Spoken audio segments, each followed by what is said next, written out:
தாய்மானவர்களுக்கு வணக்கம். சகோதரர் சிவகங்கை சேர்ந்த போஸ் அவர்கள் இயற்கை இதை காலையில் குழுவில் பதிவு பண்ணியிருந்தோம். அதற்காக இறுதி காரியங்களை செய்கிறதுக்காக நம்ம இப்போ இங்கே வந்திருந்தோம். கடந்த 3 வருடங்களுக்கு முன்னாடி நம்ம ஒரு சின்ன மலை கிராமத்தில் முதலாக போஸை சந்தித்தோம். அந்த குடும்பமே குடும்பத்தில் யாரும் உயிரோடு இல்லாமல் அவர் மட்டுமே உணவுக்கு திண்டாடிக்கிட்டு ரொம்ப மோசமான சூழ்நிலையில் இருந்தார். அதையும் கூட நம்ம குழுவில் பதிவு பண்ணியிருந்தோம். அப்போ நாம் அவரை மீட்டு ஒரு பாதுகாப்பான காப்பகத்தில் சேர்க்கணும் அப்படின்னு சொல்லி நம்ம அதுக்கான முயற்சிகளை செய்தோம். அப்போது நமக்கு அவினாசியை சேர்ந்த பிரபஞ்ச அமைதி சேவாசிரமம் அவங்க அதுக்கு ஆதரவு கரம் நீட்டினாங்க. அவங்களோட ஒத்துழைப்போல் நம்ம சகோதரர் போஸை ரெஸ்கியூ பண்ணி இந்த இல்லத்தில் கொண்டு கடந்த 3 வருடங்களுக்கு முன்னாடி நம்ம சேர்த்தோம். அதிலிருந்து அவங்களும் கூட மருத்துவ உதவியிலிருந்து எல்லா உதவிகளையும் கொடுத்து அவரை நல்லபடியாக பார்த்துட்டு இருந்தாங்க. இன்றைக்கு காலையில் எதிர்பாராத விதமாக அவர் மரணம் அடைஞ்சிட்டார். அதை நமது குழுவுக்கு அவங்க தகவல் சொல்லியிருந்தாங்க.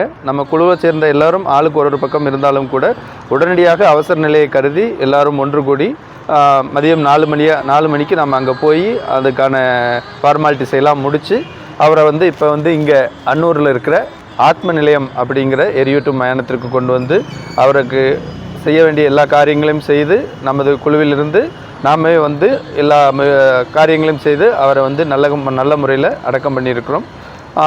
இந்த முயற்சி தாய்மானவர்களால் மட்டும்தான் போஸை மீட்டு இந்த ஒரு 3 வருஷம் அவருக்கு நிம்மதியான நல்ல வாழ்க்கையை கொடுக்க முடிஞ்சது. அதற்காக தாய்மானவர்களுக்கு நாங்கள் மிகுந்த கடமைப்பட்டுள்ளோம், நன்றிகளை கூறிக்கொள்கிறோம்.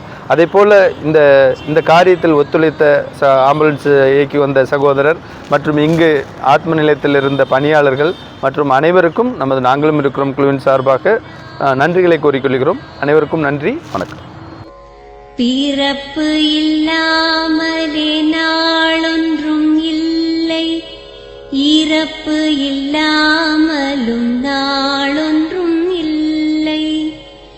நேசத்தினால் வரும் நினைவுகள் தொல்லை, மறதியை போல் ஒரு மாமருந்தில்லை. கடல் தொடும் ஆறுகள் கலங்குவதில்லை, தாரை தொடும் தாரைகள் அழுவதும் இல்லை. நதி மழை போ